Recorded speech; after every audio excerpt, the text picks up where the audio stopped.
سلام، خیلی خوشحالم که با یه ویدیوی دیگه از پادکست رد پا در خدمتتون هستم. قراره توی این ویدیو جواب معمای سایه های پشت نقاب داده بشه و گره پرونده باز بشه.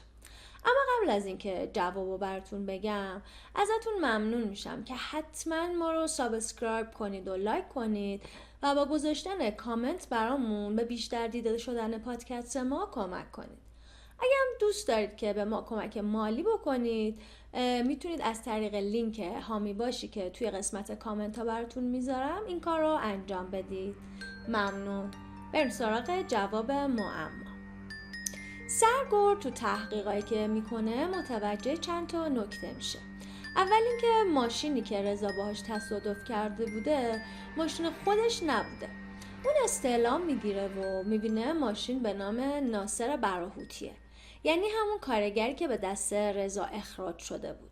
سرگرد از ناصر میخواد به آگاهی بره و ازش میخواد که هر چیزی که میدونه رو بگه چرا رضا توی ماشین اون کشته شده، چون دیگه مدرک خیلی مهمی علیهش داشتن. ناصر که حال خیلی بدی داشته به سرگرد میگه الان من هرچی بگم شما فکر میکنید که من دروغ میگم، ولی به خدا کار من نبوده، به پیر به پیغمبر بر من پاپوش درست کردن. سرگرد میگه خب حالا شلوغش نکن، تعریف کن ببینم ماجرا از چه قرار بوده.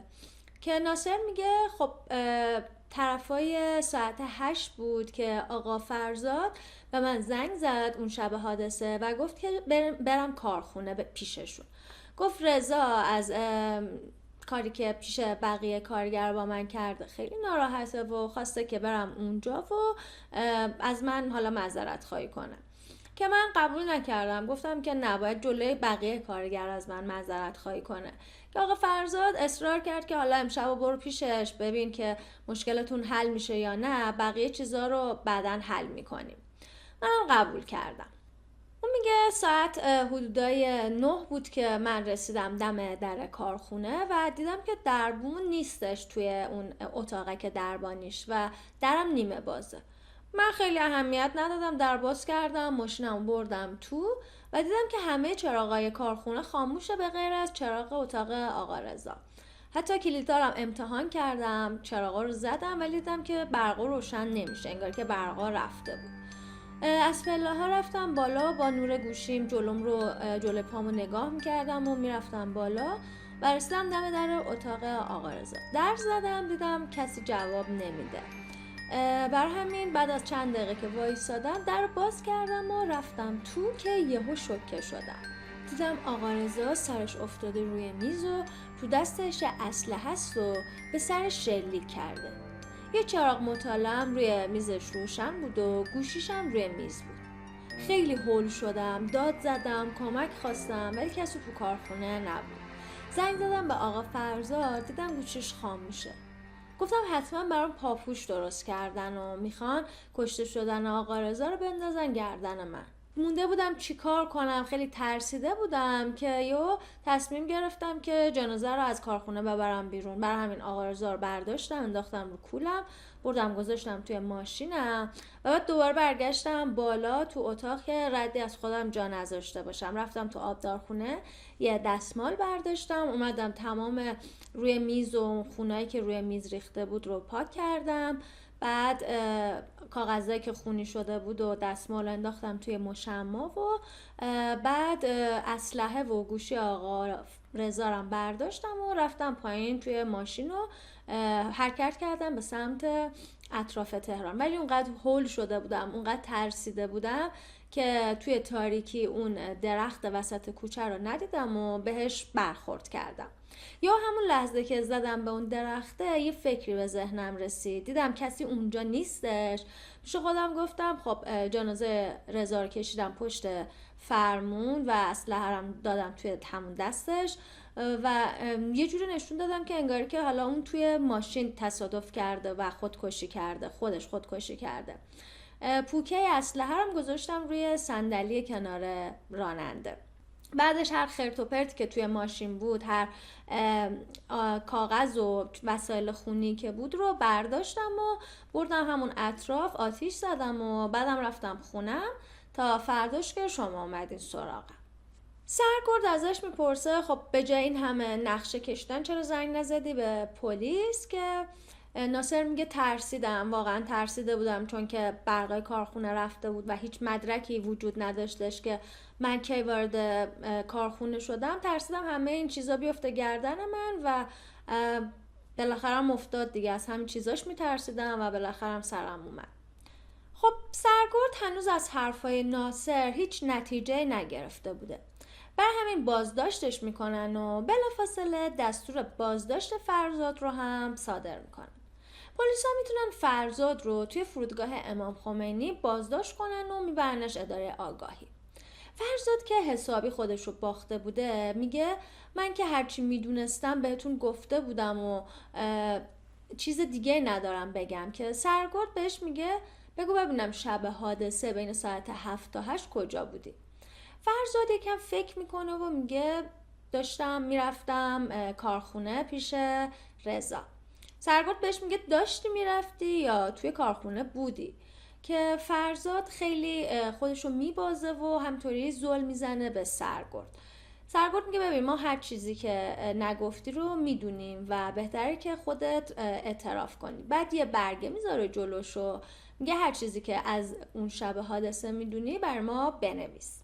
فرزاد هم شروع میکنه به نوشتن و توی این اعترافا مینویسه ساعتهای 8 رضا بهم زنگ زد و گفت به ناصر زنگ بزنم و بگم بیاد کارخونه، شاید بشه براش کاری کرد. بعد قطع کرد. نیم ساعت بعد دوباره زنگ زد بهم و گفت چی شد زنگ زدی؟ که من گفتم که آره ناصر میادش. یهو گفت قبلش خودت زودتر بیا کارت دارم. گفتم من برای چی دیگه بیام، خودتون با هم حلش کنید دیگه. که گفت همه چیزو فهمیده. پرسیدم منظورش چیه؟ گفت خودتون نازنین بهتر میدونید. من اصلا نمیفهمیدم چی داره میگه. یاد دعوای رضا و نازنین افتادم که توی اون دعوا رضا همش میگفتش که نازنین داره به من خیانت میکنه و من بهش شک دارم. من اصلا خودم بینشون رو درست کردم، ولی حالا حس میکردم که منظور رضا با منه. گفتم خوبی رضا، من اصلا با نازنین چی کار دارم، از نازنین خبر ندارم. که رضا شروع کرد به داد و بیداد کردن و انگار که اصلا حالت عادی نداشت، صداش کش میومد و تهدیدهای الکی میکرد. همش میگفتش که پدر همتون رو در میارم، یه بلایی سرتون میارم که بعداً بفهمید چی کار کردید و از این حرفا. منم که خیلی ترسیده بودم نگران رضا شدم و گفتم که باشه من میام، تو کاری نکن، من خودم رو میرسونم بهت و حرف میزنیم. سر خودم رو رسوندم به کارخونه که دم در کارخونه دیدم دربون نیستش. زنگ زدم بهش گفتم کجایی؟ که گفت آقا رضا من مرخص کرده، گفته که امشب برم خونه. دیدم همه برقا خاموشه، کلیدا رو زدم دیدم روشن نمیشه. زنگ زدم به رضا دیدم اشغاله. نگران شدم رفتم بالا سمت دفترش که بیو در باز کردم و همون لحظه شوکه شدم. دیدم رضا یه تفنگ گرفته روی سرش و داره با گوشیش که روی میزه حرف میزنه. اون گفت باشه خودت خواستی، گفتی تمومش کنیم، منم تمومش میکنم، ولی نه به این راحتی ها. تا اومدم برم سمت رضا دیدم که شلیک کرد و بعد از اون تموم کرد. خشکم زده بود. همطوری دیدم که سر رضا افتاد روی میز و پر از خون شد روی میز و همه کاغذ و خونی شد و من همطور مات مونده بودم وسط اتاق که چی کار کنم. خیلی ترسیده بودم. ساعت رو نگاه کردم دیدم یه رو مونده تا اینکه ناصر برسه اینجا و از ترسم برای اینکه برام درد سر درست نشه سری گوشیمو خاموش کردم و از کارخونه زدم بیرون که هیچ چیزی برام به وجود نیادش، هیچ درد سری برام به وجود نیاد. به خدا من هیچ کارم، من ترسیده بودم. که بازپرس ازش میپرسه اصلا چرا داشتی از ایران میرفتی؟ که میگه از ترسم از اینکه توی درد سر بیفتم و الانم تو درد سر افتادم، ولی اصلا نمیدونم که چه جوری جنازه رضا توی اون ماشین بوده و چه جوری رفته داخل اون ماشین و چه اتفاقایی افتاده. من از هیچ چیزی خبر ندارم و بعد از کارخونم رفتم خونم تا فردا که شما اومدین سراغم و بازجویی رو ازم شروع کردین. به خدا من بیگناهم، من هیچ کاری نکردم. سرگرد بعد از گرفتن اعترافا از فرزاد اون رو هم بازداشت میکنه و بعد میره سراغ مظنون بعدیش یعنی نازنین. نازنین همون حرفای قبلیش رو میزده و میگفته که رضا این آخر خیلی افسرده بوده، با حال خیلی بدی داشته. بازپرس راجع به رابطه احتمالی اون با فرزاد سوال میپرسه که نازنین میگه همه اینا توهمای رضا بوده، اصلا بین اون و فرزاد هیچ اتفاقی نیفتاده بوده، هیچ رابطه‌ای نبوده، ولی رضا همش به اون تهمت میزده که دارم بهت خیانت میکنم، یعنی من دارم بهش خیانت میکنم و همش نگران همچین چیزایی بوده و توی دعوا هم همش منو تهدید میکرده که اگه ازش جدا بشم 1 قرون از مال و اموالی که داره به من نمیرسه، در صورتی که من اصلا به پول رضا احتیاجی نداشتم. عموم که منو بزرگ کرده بود خیلی ثروتمند بود و همین تازگی یکی از باغای پدریش رو فروخته بود و پولش اومده بود به حساب من و من میتونستم راحت از رضا جدا بشم و هیچ مشکلی هم برام به وجود نیاد. سرگرد میبینه حرفای نازنین خیلی هم بیراه نیست و این 3 نفر دارن میگن که رضا تهدید کرده بود که یه بلایی سرشون میاره. اون با اینکه ناصر و فرزاد میگن اون شب برقا رفته بود، باز میره سراغ چک کردن دوربینای مداربسته تا شاید چیزی بتونه پیدا کنه. بعد از چند ساعت نگاه کردن دوربینا، سرگرد میتونه یه فیلمی از شب حادثه پیدا کنه که نشون میداده رضا از یه ماشین پیاده میشه و وارد کارخونه میشه. یه حرفایی با دربون میزنه و دربون بعد از چند دقیقه وسایلش رو جمع میکنه و میره. آخرین تصویری هم که بوده نشون میداده که رضا داره میره سمت اتاق تاسیسات. خب با این حساب ناصر و فرزاد داشتن اینجا درست میگفتن که دربون اونجا نبوده و اون شب برقا هم رفته بوده. سرگرد میره سراغ چک کردن ماشینای مظنونا، میبینه اون ماشینی که اون شب فرزاد رو دم در کارخونه پیاده کرده بود مال علی برادر رضا بوده. بر همین اون رو به اداره آگاهی دعوت میکنه و شروع میکنه دوباره ازش سوال و جواب کردن. علی درباره شب آخر میگه من خیلی به پول نیاز داشتم و موعد پرداخت مالیات شرکت هم رسیده بود و هیچ پولی نداشتم، چون که همه پولام اومده بودم به رضا قرض داده بودم تا کارخونش رو راه بندازه و وقتی که کارخونش سرپا شد پولم رو به من برگردونه. اما وقتی که رضا کارخونش رو پا شد و شروع کرد به سود در آوردن، بیخیال پس دادن پول من شد و من خیلی از دستش عصبانی بودم. اون شبم توی ماشین من داشتیم با هم دعوا میکردیم و من تهدیدش کردم که باید پول منو برگردونه، که رضا خیلی هم حالش بد بود، خیلی افسرده طور بود. گفت باشه پولتو برمیگردونم ولی داغ این پوله رو میذارم روی دلت. و بعد از ماشین من پیاده شد و رفت. و من اون لحظه هیچ فکر عجیب غریبی نکردم، گفتم تو دعواست داره تهدید میکنه، ولی الان دارم فکر میکنم نکنه یه کار احمقانه کرده باشه اون شب. سرگرد در حال بررسی صحبت‌های مظنونا بوده که میبینه لیلا، همون خانومی که رضا باش در ارتباط بود و مدیر مالی شرکت بود، با یه حال بدی میاد پیشش و میگه که میخواد باش صحبت کنه. لیلا به سرگرد میگه من معمولا پیامای ضبط شده تلفنیمو گوش نمی‌کردم و فقط نگاه می‌کردم ببینم کی بهم زنگ زده روی تلفن خونه، که دیروز همینطوری اتفاقی داشتم پیامامو چک می‌کردم که دیدم شماره رضا افتاده. دقیقاً این شماره مال همون شبی بودش که اون بلا سر رضا آمده بود.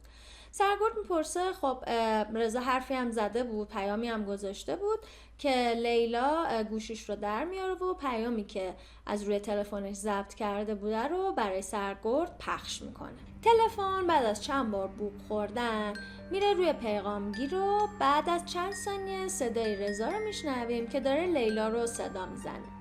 وقتی میبینه که جوابی نمیاد میگه باشه خودت خواستی، گفتی تمومش کنم، منم تمومش میکنم، ولی نه به این راحتی ها.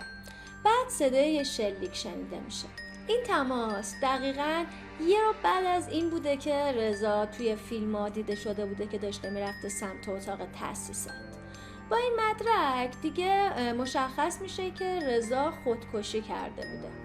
سرگرد بعد از بررسی حرفای متهما به این نتیجه میرسه که رضا میخواسته با کشتن خودش برای همه کسایی که از دستشون ناراحت بوده یه جوری دردسر درست کنه و اینجوری ازشون انتقام بگیره.